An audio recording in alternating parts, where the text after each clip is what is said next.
Apakah Rasulullah tahu? Nggak tahu. Ya. Rasulullah kan nggak tahu isi hati orang munafik, tapi Allah tahu. Apakah para sahabat tahu? Tidak, tapi Allah tahu. Jangankan isi hati orang munafik. Dulu waktu Pak Sali SD pernah janji ke teman SD-nya. Masih kan nggak para janjinya? Allah nggak tahu janji para sahabat.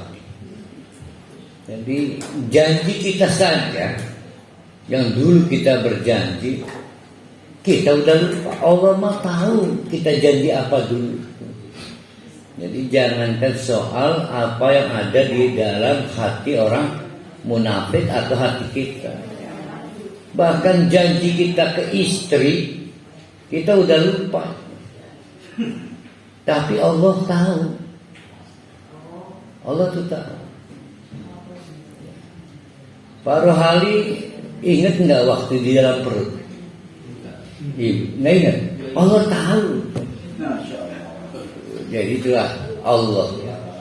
Nah orang munafik lupa itu kalau Allah itu Allamul Ghuyub. Jadi diukurnya mumpung Nabi tidak tahu, mumpung sahabat tidak tahu. Namanya mumpung kan satu saat ketahuan. Dan itu yang membuat orang-orang munafik itu tidak pernah ada di zona nyaman, resah aja, was-was, khawatir kebongkar rahasianya. Apa ya enaknya orang munafik itu ya? Ya apa enaknya? Enaknya berhasil menipu sesaat. Yang tertipu siapa? Ya kita. Tapi Allah kan tidak akan pernah tertipu. Nah ya. Jadi sekali lagi saya ingatkan, kemunafikan dan orang munafik itu bukan barang baru. Polanya baku. Kalaupun Allah berulang kali mengingatkan dalam berbagai surat dan ayat agar kita tahu, waspada, dan jangan coba-coba meniru, terobsesi ingin melakukan apa yang dilakukan orang munafik. Dari dulu udah ada dan sudah terbukti diazab oleh Allah. Ya. Maka Allah berfirman, orang-orang munafik itu kalladzina min qablikum. Ya samalah dengan orang-orang munafik sebelum kamu ini. Kanu asyadda minkum, cuma yang dulu-dulu lebih kuat. Jadi orang munafik yang lebih tangguh dalam hal fisik, ya, dalam hal apapun lah, dibanding orang-orang munafik di periode Madinah, ya, yang membuat rungsing Nabi Muhammad.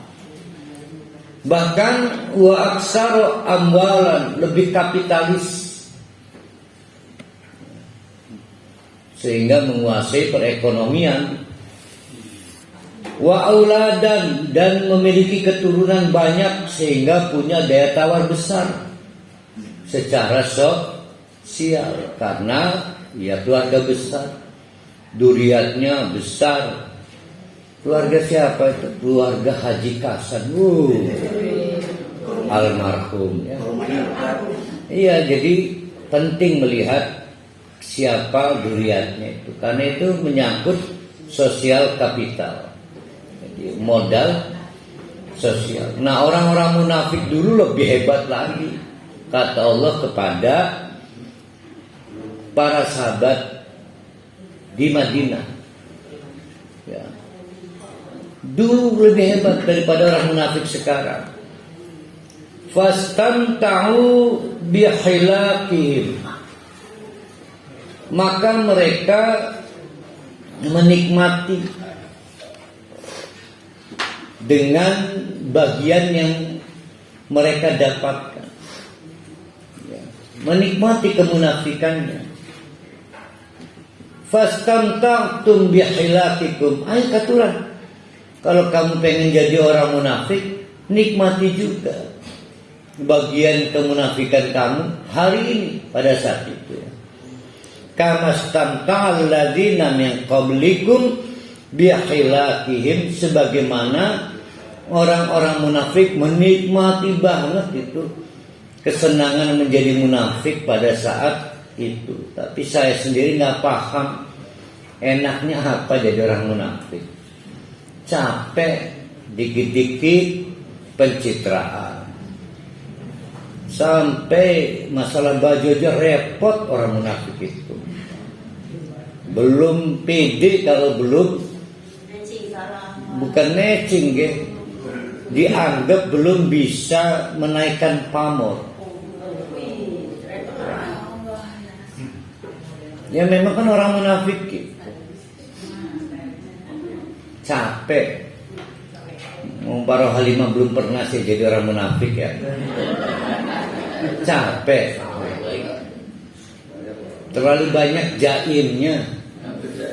Jaga image.